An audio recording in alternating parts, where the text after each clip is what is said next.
So euro area data have disappointed so far this year, and investors are getting increasingly worried as to whether this reflects just a soft patch or a more protracted period of economic slowdown. We remain optimistic, not the least because the data points that have disappointed the most this year were those that were overestimating the strength of the economy last year.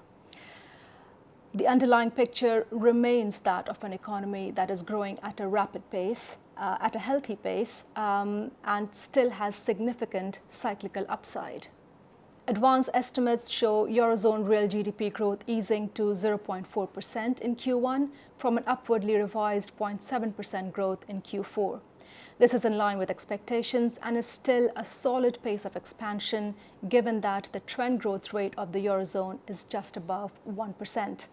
The economy has been growing at a well above trend pace of growth for over half a decade now, including the supercharged expansion of 2.4% in 2017. In terms of country-wise breakdown, we have data for France, Italy, and Spain. The French economy slowed, the growth in the French economy slowed to 0.3% in Q1 from an unusually strong 0.7% in Q4. The Italian economy continued to grow by 0.3%, and this is a strong pace of growth because the trend rate of Italy is just above 0.2%. Meanwhile, the Spanish economy shows no signs of a soft patch, growing at a rapid pace of 0.7%. The Eurozone's soft patch comes after a period of strong growth, and in a way, some normalization was expected.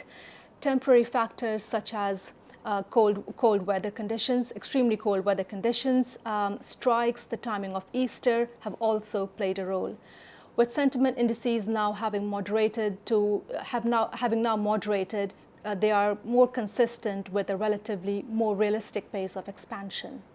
We also see signs of confidence stabilizing. For instance, Euro area services and composite PMIs all exceeded expectations. The German PMIs for manufacturing, services, and composite index have all exceeded expectations. The Eurozone Commission's survey indices continue to paint a constructive picture. Importantly, credit conditions continue to ease both on the demand and the supply side. The underlying drivers of credit demand are concentrated in fixed income, which is crucial if Eurozone expansion is to continue for longer.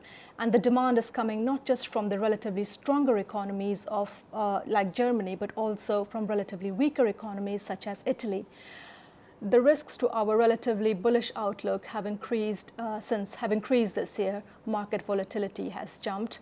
The global manufacturing PMI is now at a 6-month low, raising worries that the global industrial cycle is past its peak.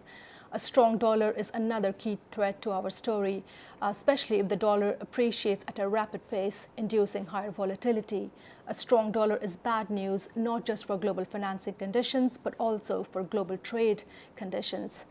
The biggest threat, however, is a full-blown trade war.